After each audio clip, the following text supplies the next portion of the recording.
So And why there are is they another, making that? Yeah. yeah, So why are they making that decision then, do you think? pressure via social media, panic of the population, hysteria, people misinterpreting medical statements because they are not doctors, medical doctors. No one bothers to explain things to them.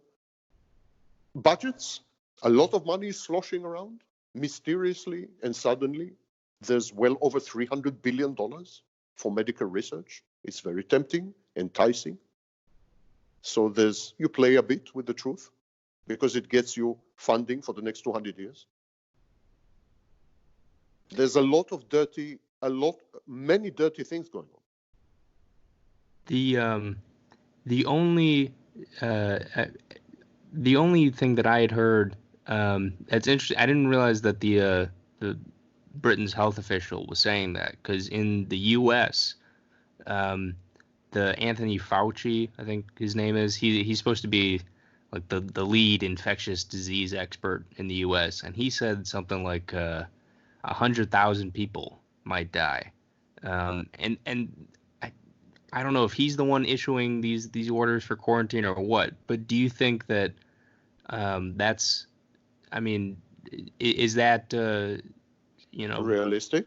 realistic? Or, I mean, he is an expert on these things, so I would imagine he's not just bullshitting, or probably not responding to Well, as I but said, when you mismanage the situation from the beginning, for yeah, example, by not immediately isolating vulnerable populations, then of course you're opening vectors of contagion that I may see. affect and create. But it raises an ethical question. 100,000 people may die. So, how is that relevant? Well, because that's, you don't want 100,000 people to die, right? Most of them will be old and with pre-existing conditions. We must think of the good of the collective. You cannot destroy the economy and the future of hundreds of millions of people because someone who is 83 years old wants to live another 6 months.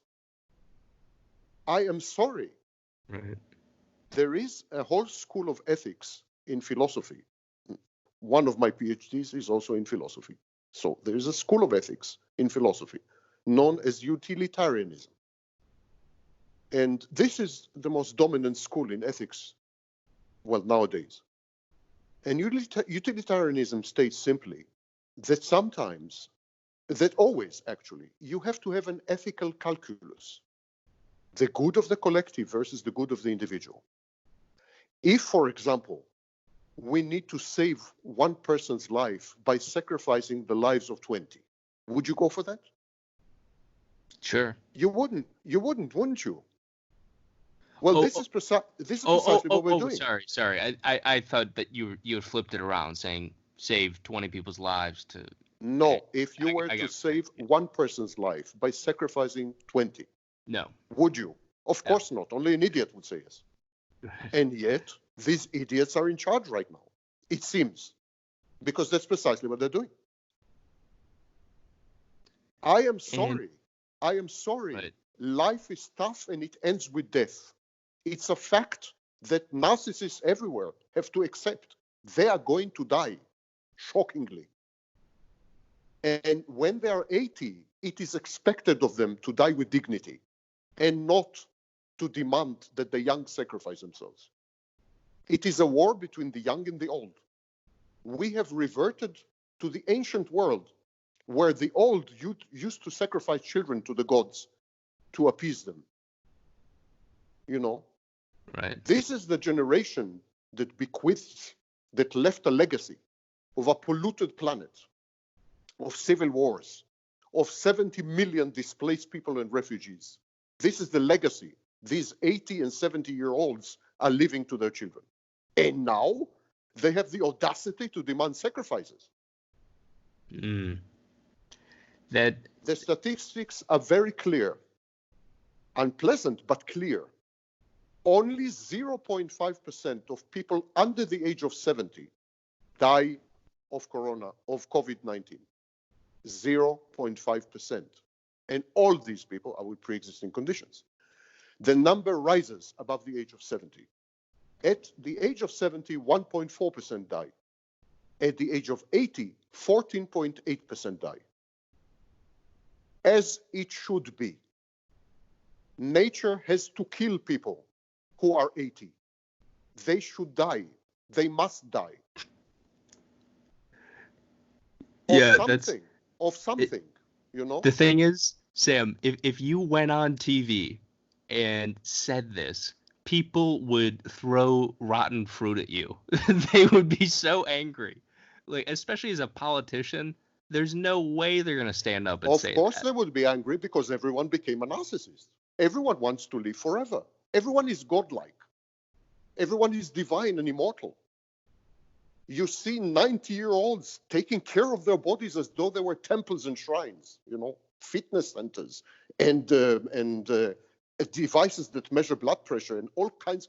We have become utterly immersed in ourselves to the exclusion of all else and all others.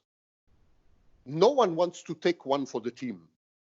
Where are the people who sacrifice themselves in battlefields in World War II? People used to die for others. Now this is taboo. You can't say, listen, you are 80, you should die, because others need to develop herd immunity. Your children need to survive. No way.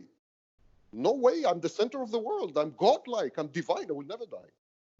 You should invest in me. $100,000 in ventilators and medicines and medical stuff and I know what. And you know what? I'm 80-year-old or 87-year-old and I should infect a doctor who is 26-year-old. Why? How does that stand to reason? A doctor with 2 children who is 26 years old. And if you think I'm just throwing numbers, 50 doctors died in Italy.